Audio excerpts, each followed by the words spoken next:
નમસ્કાર, આપ નિહાળી રહ્યા છો અડીખમ ગુજરાત. આપની સાથે હું છું રાકેશ પંડ્યા. સ્વતંત્રતા પર્વની ઉજવણીના ભાગરૂપે હર ઘર તિરંગા હર ઘર સ્વચ્છતા સ્વતંत्रता का उत्सव સ્વચ્છતા કે સંઘની થીમ પર સમગ્ર રાજ્યમાં હર ઘર તિરંગા અભિયાન યોજાઈ રહ્યું છે. ત્યારે આજરોજ મહીસાગર જિલ્લા વહીવટીતંત્ર દ્વારા લુણાવાડા જિલ્લા સેવા સદન ખાતેથી વિશાળ તિરંગા યાત્રા યોજાઈ હતી. આ યાત્રાને શિક્ષણ મંત્રી ડૉક્ટર કુબેર ડિંડોર સહિત મહાનુભાવોએ લીલી ઝંડી આપી તિરંગા સાથે યાત્રામાં જોડાયા હતા.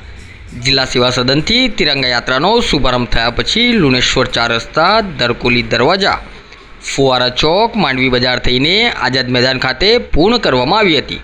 સમગ્ર યાત્રા દરમિયાન નગરના વિવિધ વિસ્તારોમાં ઘરો પર લહેરાતા તિરંગાએ દેશભક્તિનો માહોલ છવાયો હતો. તિરંગાના 3 રંગમાં સમગ્ર વાતાવરણ રંગાયું હોય તેવા દ્રશ્યો સર્જાયા હતા. ફુવારા ચોક ખાતે પોલીસ બેન્ડની સુરાવલીઓ દ્વારા રેલીનું સ્વાગત કરવામાં આવ્યું હતું.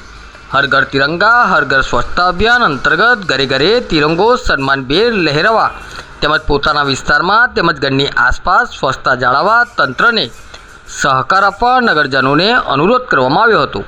આ યાત્રામાં જિલ્લા કલેક્ટર અર્પિત સાગર, જિલ્લા પંચાયત પ્રમુખ બાબુભાઈ પટેલ, ડીડીઓ યુવરાજ સિદ્ધાર્થ, જિલ્લા પોલીસ અધિક્ષક જયદીપસિંહ જાડેજા, જિલ્લા ભાજપ પ્રમુખ દશરથભાઈ બારિયા, પૂર્વ સાંસદ રતનસિંહ રાઠોડ, પૂર્વ ધારાસભ્ય કાળુભાઈ માલીવાડ, જિજ્ઞેશ સેવક, લુણાવાડા નગરપાલિકા પ્રમુખ, સભ્યો, અધિક નિવાસી કલેક્ટર, પ્રાંત અધિકારી, જિલ્લા શિક્ષણ અધિકારી સહિત અધિકારીઓ, પદાધિકારીઓ તેમજ શ્રી એસકે હાઈસ્કૂલ, કિસાન માધ્યમિક શાળા, પંચશીલ, સ્વામી વિવેકાનંદ હાઈસ્કૂલ સહિત નગરની વિવિધ શાળાઓના શિક્ષકો, વિદ્યાર્થીઓ, પોલીસ અધિકારીઓ, જવાનો, જિલ્લા પંચાયત, તાલુકા પંચાયત, નગરપાલિકાના અધિકારીઓ, કર્મચારીઓ અને નગરજનો ઉપસ્થિત રહ્યા હતા.